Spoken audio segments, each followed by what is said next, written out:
level, and I'd like to apologise to anybody who thinks my activism has maybe been a bit harsh and a bit, I'm not out to hurt anybody. I would dearly like for some to wake up and to see it for what it is. And of course, the children need to be protected. It might be harsh, and it might be frightening for some of these elders and that, but at the end of the day, it's not about the elders, it's about the children. Good morning, everybody. Howdy. We've got some sad news that we want to tell what happened and what we do know. And many of you may not remember Derek OHare, but he's no longer with us, and it's very tragic. And so we just wanted to talk a little bit about this and then just show how he was a real activist. And how he also influenced many ex-Jehovah's Witnesses to follow in his footsteps, even though at the time there were those that were discouraging this type of activism. Yeah. And so we've got some video clips of things that he had done. And so I'm just going to mention what we have been able to find in the news. And I'm going to put the links down below to all of this. And first I want to say, it's with very sad and heavy hearts that we do this. And our thoughts and prayers and everything go towards Sharon and the family. Condolences to the family, absolutely. Yes, yes. Kent Online, like I said, I'll put the link down below, alleged murder victim named as Derek OHare. Yes, he was murdered. Yep. And many of us remember Leon, his cameraman, and the young man that was helping him with his activism. Another article, A.J. Porter was arrested and charged with his murder. A.J. is Leon's brother. Right. And we don't have any further news. We do not know if A.J. was an ex-Jehovah Witness or if he was a current Jehovah Witness. We do know from what Derek said in interviews and stuff that Leon had a bad upbringing as a Jehovah Witness. And so, this is all we know at this time. But on December 11th, the police were called, and Derek OHare was found with multiple injuries at a property on Anstey Road, Dover, just after 10 p.m., and was declared dead at the scene. And AJ was charged with his murder, and he was found, with a sharp instrument. And there's a couple other articles where the police were like dredging the river, looking for evidence and stuff. So, that is all we know at this time.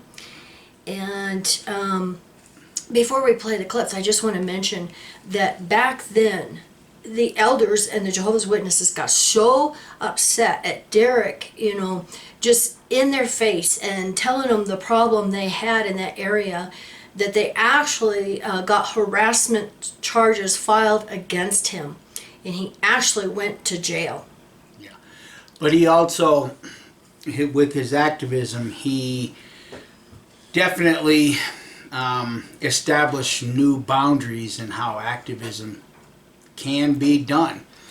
And, for those that were thinking back then this was the wrong way to go, stop and think about how many people that did influence and did help wake up people. Exactly. Now I'm also going to put the link down below to an interview he did with Eric at JW Struggle. I believe it's about an hour long, and it's a really good interview because it tells like his whole story and everything that he went through, and he talks about the crashes he did. And I think one of my fondest memories was that we had asked him to be in one of our videos. It was called Watch Heart's Most Wanted, and he was so happy to be number 7 that he even had a shirt made for it. So that's my fondest memory, and I do have the clip from our video of what we did with him in the montage that I did do. And we're just going to leave it at this and say goodbye. You have anything else to say? No, I just basically all I want to say is that for those that were greatly influenced by his method of activism, method of getting into some Jehovah's Witnesses' face, we look back now several years beyond that and look at how many of you have woken up and left Watchtower. This was just the beginning, because like I said, he broke many boundaries in getting into the faces of Jehovah's Witnesses. And I think my most fondest memory is when he went into a circuit assembly with a bullhorn or whatever it was, and as they invited the JW up to give the closing prayer, he just pretty much shoved him out of the sides, off to the side, and started saying his own prayer through the, I think it was through the bullhorn. He grabbed their microphone. Yeah, and it, it turned a lot of heads, and a lot of people thought activism shouldn't go this way because we would scare more people off, stop people from waking up. But that's not what happened. And one of those people you'll see in the montage of clips that Kim's going to show happens to be somebody who touts himself as the most famous ex-JW ever. But back then, this man was not afraid to speak out against those JWs or ex-JWs that were trying to shut him down and trying to make activism go in one direction, in one direction only. And you can see, like us, Mark and Cora, and a whole bunch of others in this community at that time would not put up with Lloyd's nonsense, and neither did this man. Derek was a true warrior. Yeah. And, as you've seen at the beginning, the small clip where he says, the elders don't matter, it's all about the children. Exactly. And that's how he felt. And that's why I recommend you go watch this interview that he did with JW Struggle, because it shows, where his heart was. And he even talks about how many said he was doing more damage than good. And I disagreed with that. Absolutely disagree. Yeah, because I think he did a lot of good. Yeah. He did a lot of good. He brought awareness to what was happening within the congregations. And like you're going to hear, his presiding overseer was protecting his son-in-law, who was a pervo. Yeah. And, that was a biggie. That was a biggie because a lot of the kids, were being hurt. They were being hurt. Yeah, so for those that still might think that activism among ex-Jehovah's Witnesses should be a collective group think, please go back to Watchtower, because that's where that collective group think comes from. So I guess I just want to close this and stay tuned and watch the montage that I have. I've watched several of his videos and got several clips. And thank you, Derek. Rest in peace, and thank you for everything you did. Bye. Bye.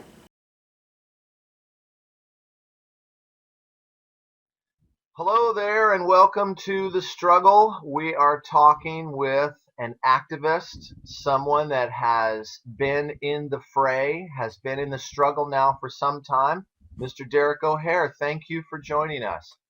Pleased to meet you. Pleased to talk to you. Derek, you have caused a bit of some controversy in the last several months or so, and we're going to get to all that. Obviously, you're here, I'm here because we're former Jehovah's Witnesses, we are cult survivors, and we're doing what we can do to try to raise awareness, try to inoculate the public, maybe wake up some asleep Jehovah's Witnesses, rattle some elders' cages even, to try to see if that will shake them up. And you know what? I've had people message me. I had a fellow message me the other day and say, I used to make comments defending the witnesses on your channel, JW Struggle, and now I've seen the light, and the more I argued against it, the harder it got for me. So there are ones like that too.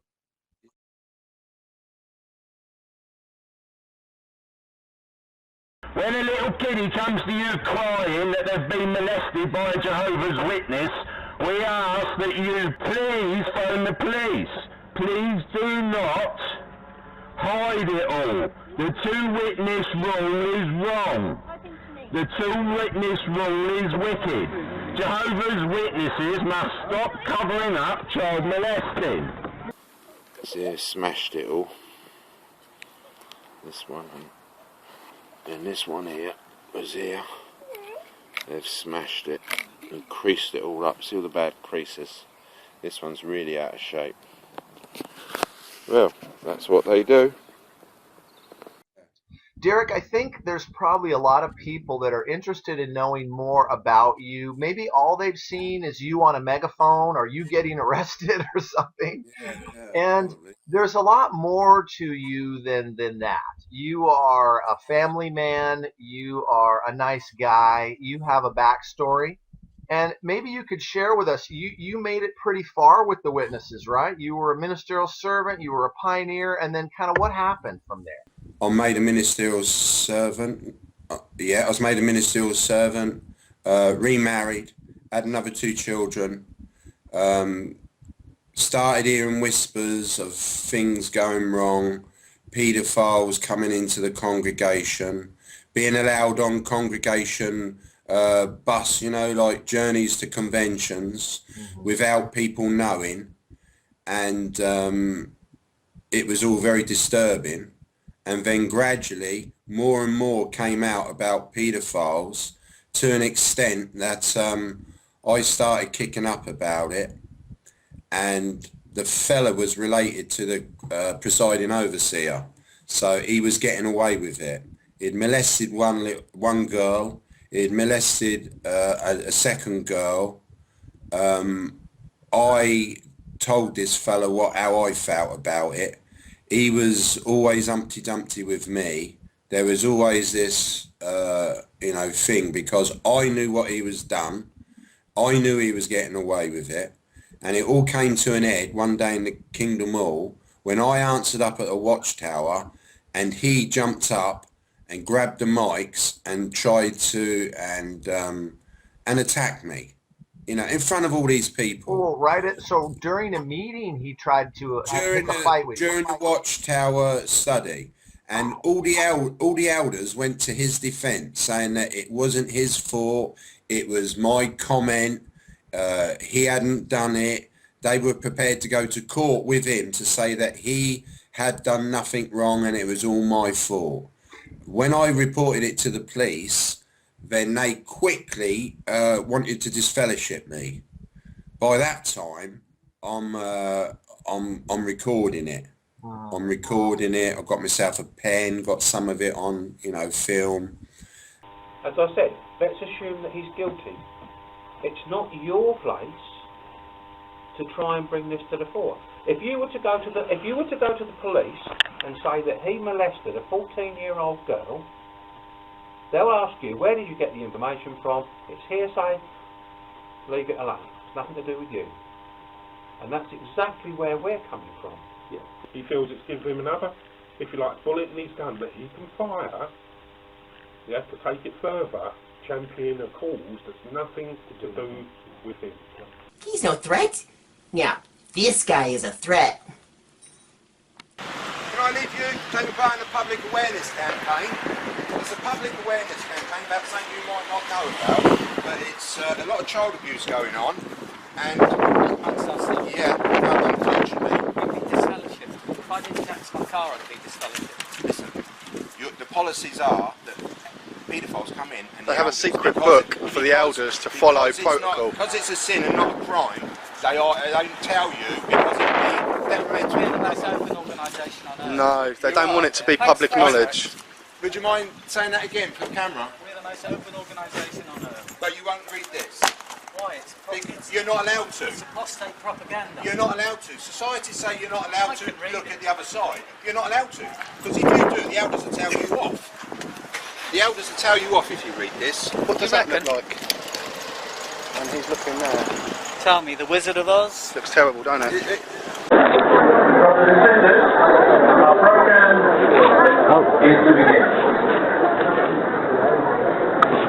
looking forward to our assembly today, the title of which is Keep Peace and Pursue It.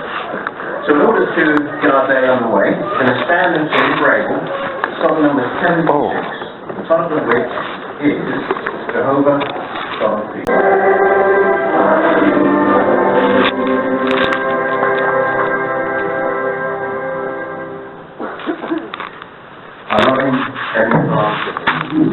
Please can we ask you to change the two-rule policy which allows paedophiles to go from door to door? Please, Heavenly Father Jehovah, can you please take away the shepherding book so as to stop these elders sending out paedophiles from door to door? Please inform the governing body that they are protecting child molesters. You ought to be ashamed of yourself. Ought to be ashamed of yourself. Don't you attack me. Don't attack me. You're attacking me.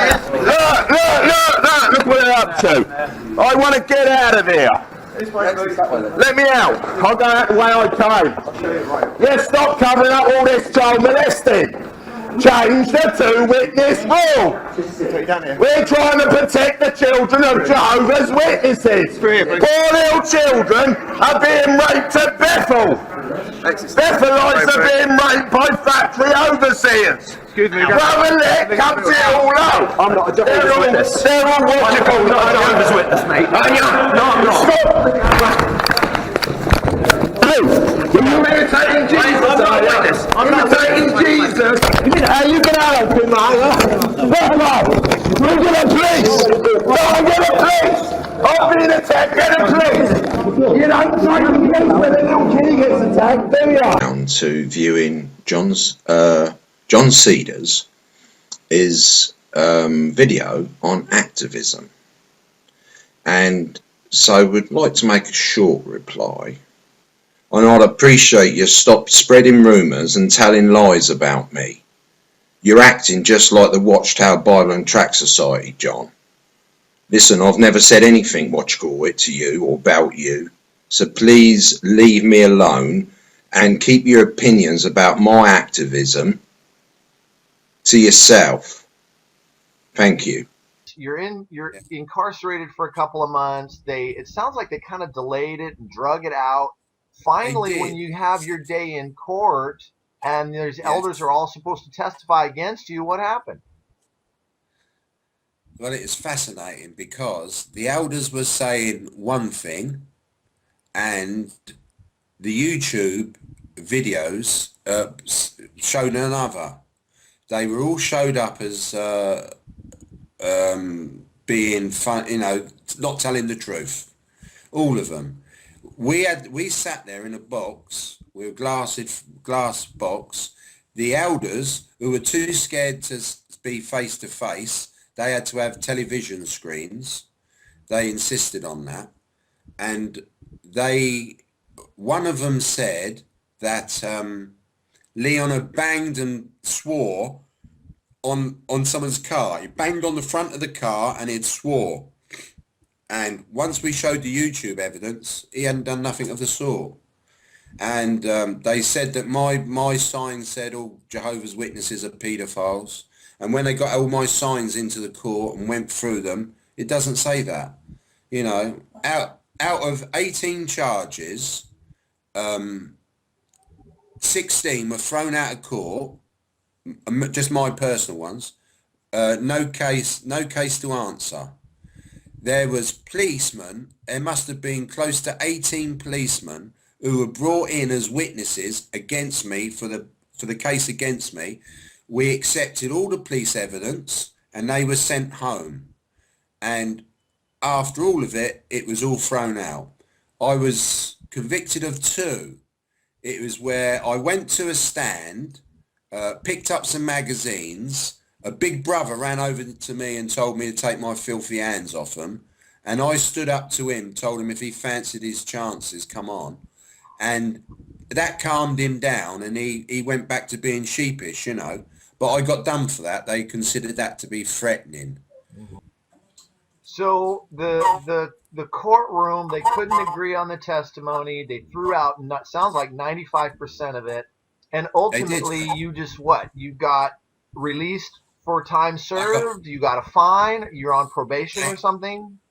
They wouldn't let me benefit from time served. Although I'd served 10 weeks in Elmley Prison, which is a Category B prison, they wouldn't allow it as time served. They considered my time in prison to be as the consequence of not abiding by my bail, not doing what the magistrates had said, you know, said I should do. But had I not had all these false charges against me, which were thrown out of court as no charges to answer, I wouldn't have had no bail conditions.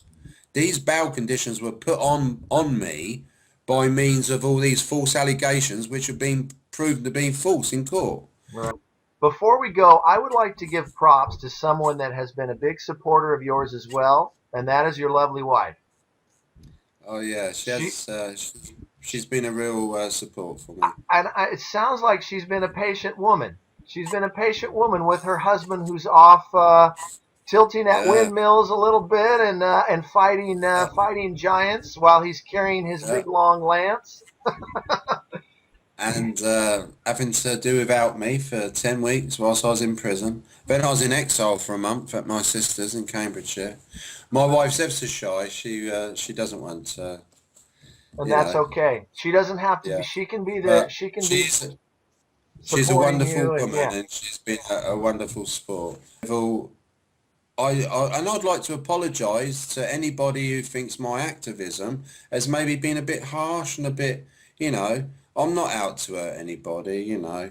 I would dearly like for some to wake up and you know, to see it for what it is. And of course, you know, the children need to be protected. You know, it might be harsh and it might be frightening for some of these elders and that. But at the end of the day, it's not about the elders. It's about the children.